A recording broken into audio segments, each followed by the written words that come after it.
before lalo na kay using Sir William. CBM. Kung napapansin nyo, ang palay na ito is tinamaan daw ito ng herbicide kasi nga nung nag-spray dito parang umilapon sa hangin kaya yung ibang porsyon nito naninilaw-dilaw at saka gagamitan natin ito ng CBM. Tingnan natin kung ano ang magiging resulta kasi nga herbicide Oo, no? So ganito yung appearance, tapos papa-applyan natin ito mamayang hapon. Saka balikan natin sa susunod na linggo kasi alam naman natin na mabilis yung natin sa CBM. No? So ito po yung appearance. Yan. Napakadilaw. Okay? After using CBM, Gawa si Dumbong, So good morning po. Pinasyalan na natin ulit yung area na kung naalala nyo yung area na ito. Ito yung palay na tinamaan ng Roundup. Saka ito yung yung may-ari, yan. Natutuwa siya dahil sa power ng CBM natin is ito, tingnan nyo.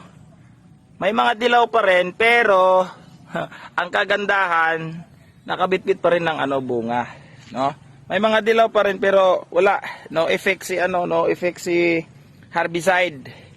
Yan. Tinamaan niya ang mga dahon. Oo, yan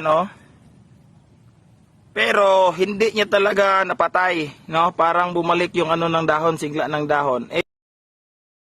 see the differences.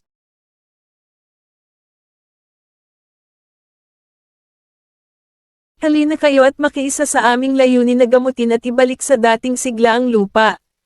Dahil sa WRM, huwag rito magsasaka. Good morning, ka-farmers, ka-familia. Lalong-lalo na kay Sir William. Ito na po yung fish panzer na nilagyan natin ng CBM. No?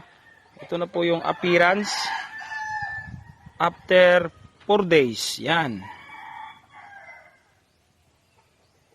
Naglulumot na po siya. Halos lumot na po lahat. Yan. Nilagyan po ito ng 20,000 na fingerlings. Tilapia po yung laman nito. Saka ang update ng may-ari is nasa lang daw 50% yung expected yield niya.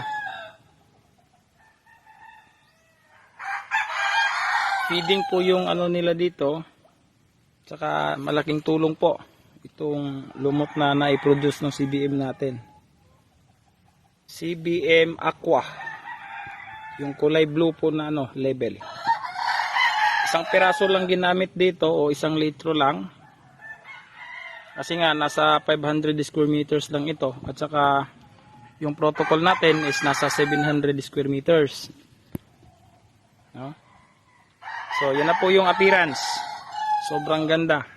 In just 4 days only, ganito na po yung nangyari.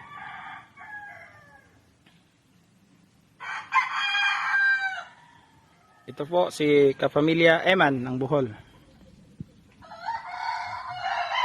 Nagsasabing CBM, napakagaling.